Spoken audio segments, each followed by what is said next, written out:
There is no stopping the gas-guzzling, high-octane franchise at this point. 8 entries in, with 2 more on the way, it seems like the pedal is firmly placed down against the metal. The 8th entry just came out, and it's an insane ride. The film's basically transcended into comic book film territory over the past few films, with how crazy the set pieces have gone, and this one's no exception, being the most 007 the franchise has ever been. The film has a lot of heart and character moments, and a lot of ludicrous action, so we're gonna talk about 5 things that Fate of the Furious got right and 3 things it didn't. As always, if you enjoyed our video, then join our family by clicking the subscribe button to stay up to date with everything CBR. Heads up though, we have some major spoilers in this video, so you've been warned.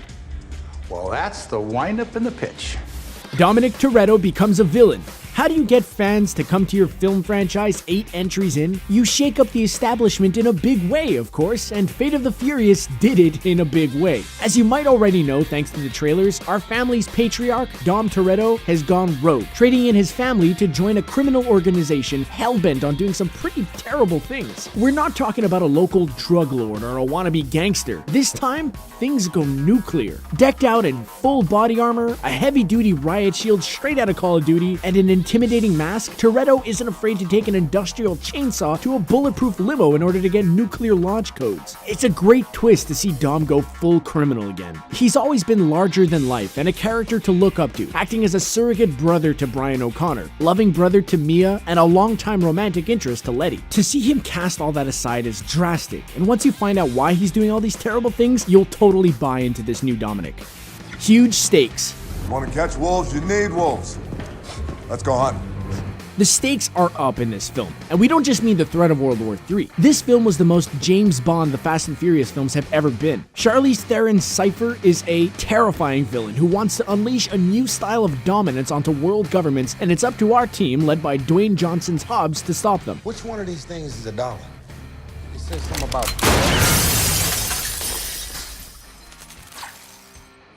It's on the house. But there's a complication, Dom's betrayal. Don't be so quick to judge him though. There's a very good reason for his acts of crime. Dom has always talked about his dedication to family, and he's in for a wild surprise when he finds out Elena from Fast 5 and Dom's former love interest had his child. Cypher, who's tied to the events of Fast and Furious 6 and Furious 7 now, is vexed at Dom for interfering with her plans and uses the child as leverage to get Dom to do her bidding. We know the world is at stake, but when it comes to Dom's family, especially in a world where Brian isn't there for him to help, Dom has to go to the extreme to save his family. Dom may have only just met his son, but his paternal instincts kicked in right away, and Dom was willing to do anything to save his son. Charlize Theron is the best Furious villain to date. Well, once you dig through 38 feet of concrete and steel, my fist and a body bag will be waiting for you on the other side. So I suggest you get to digging, boy. They say a hero is only as good as their villainous counterparts, and we can't disagree with that one. We can safely say though that the Fast series, like the Marvel Cinematic Universe, has its fair share of meh villains. You boys enjoy the show? From Fast 5's Hernan Reyes to Too Fast, Too Furious's Carter Verone, the villains overall have failed to leave a lasting impression of a significant impact. That all changes with Fate of the Furious. Charlize Theron is cold, calculating, and ruthless as the computer hacker Cypher. Operating out of a perpetually mobile airplane, complete with all the toys a hacker could want, she aims to strike a new world order down on the world's governments. In order to do that, she's gonna make Dom help her by holding Elena and Dom's son hostage. Think everyone gets a happy ending here? Wrong, as Elena gets executed right in front of Dom by Cypher's order because Dom didn't do exactly as Cypher said. So for the first time, second if you count Han's retcon death scene, a villain has seriously altered the playing field for our heroes, and unlike Han, which happened around the world, this was direct, personal, and intimate for Dom to witness. Brutal. Aiding Cypher is Game of Thrones' Christopher Heavue, better known as Tormund Giantsbane to all the watchers on the wall out there. Dwayne Johnson and Jason Statham's battles. Hey, thought you could leave without saying goodbye. After the tragic passing of Paul Walker, many wondered how the Fast franchise would carry on without that brotherly dynamic between Dom and Brian. While they might not quite be there yet, Dwayne Johnson's Luke Hobbs more than steps up to the plate to fill that role. He's definitely the co-lead in this film, which should please fans who were upset with his serious lack of screen time in Furious 7, and he has plenty to do.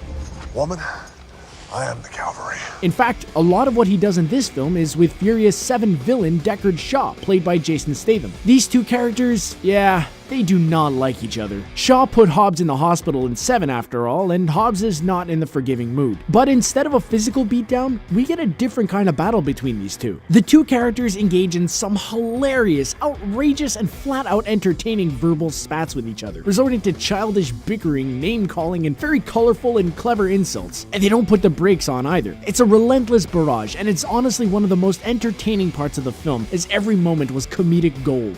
The jailbreak scene.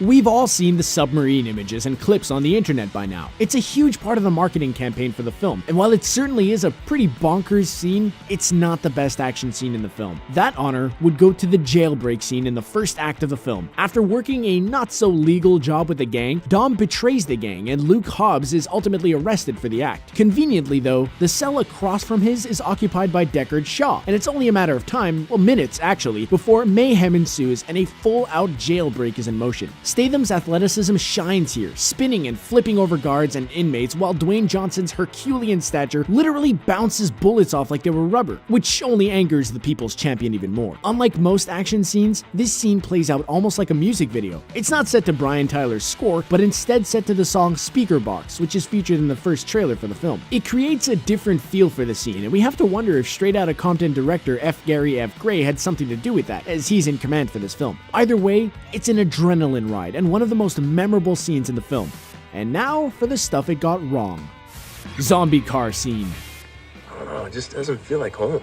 Fate of the Furious is good, really good, but it's not without its flaws. One of those flaws comes from an Act 2 action scene set in New York. Cypher, being the almighty powerful hacker she is, decides that it's going to be a good idea to hack hundreds of cars and drive them remotely. It's a cool idea on paper, but despite the mayhem, it was actually one of the more, shall we say, uninteresting scenes in the series. That many cars ended up looking like a swarm from World War Z, and one had to suspend logic while trying to figure out just how Cypher was controlling that many cars without any of them crashing into each other before unleashing them onto her Russian target. It was a disconnected scene with many cars without occupants or drivers bailing out early on, so the consequences to the scene felt minimal and empty. This is the same series that had a bank vault be towed by 2 cars and have our team fight off a tank on the highway.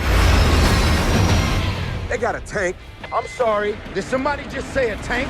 Watching an army of hacked cars charge another car wasn't as exciting as it should have been, and definitely missed the mark. Thankfully, there were plenty of other great action scenes in the film that we could forgive this one's shortcomings. Scott Eastwood. Home sweet home. The son of Clint Eastwood has a part in the Fate of the Furious. He was last seen in Suicide Squad and Snowden, and is now joining the team as they drive across the world trying to stop Cypher from unleashing hell. There's only one problem. His character just isn't that interesting. Even more bizarrely, it almost seems like he's a replacement Brian in a way. The good-looking guy who works as a government agent who also drives fast tuner cars. Deja vu, anyone? That's not even the real crime, however. Despite being so hands-on with the plot, even more so than Kurt Russell's Mr. Nobody, Eastwood's character, who's literally credited as Little Nobody, feels like he could have been deleted from the whole film and nothing would change other than one so-so joke before the team flies out to Russia. It just felt so weird having him drive with a team who have many years of experience behind them and all knew Brian or Dom in some way. This literal nobody just popped in and started rolling with them. Completely wrong thinking. It doesn't help that his character is the most bland character in the entire film, who largely serves as a plot device to ask the right questions and make certain situations happen rather than contribute anything of value. Making us care about Statham's character. You can't outrun the past. This is probably the biggest offense the film commits, while also being one of the most entertaining, so it's hard to place this one. But some things should remain unforgiven. After Dom goes rogue, Mr. Nobody decides that the team needs some help from Statham's Deckard Shaw, and they recruit him into the team. Hobbs, as we know, is none too happy about this, but over time, there's some genuine bonding going on. Dom even reaches out and works with Shaw willingly, and shakes his hand for helping by the film's end, as he helped with the rescue of Dom's baby in a hysterical rescue scene. There's one problem though. Shaw killed Han, literally the coolest character in the Furious saga. He was iced by Shaw in retaliation for the events of Fast and Furious 6 and went on something of a personal vendetta mission in the 7th entry, including bombing Dom's house. Dominic Toretto. You don't know me. You're about to. They should have still been bitter rivals who were temporarily allies, but we don't think that's gonna happen. Shaw might very well be part of the team now, which isn't a bad thing. More Statham is great, and he had way more to do in this entry than he did in the last. But we'd love to see Statham and Johnson go mano a mano at least one more time, and be honest, so do you. Well, that's our review of Fate of the Furious. It wasn't perfect, but it was great fun at the movies, and you should definitely go check it out. What did you think of the film? Which is your favorite entry? And your least? Let us know in the comments below, and don't forget to hit that subscribe button for more awesome content like this.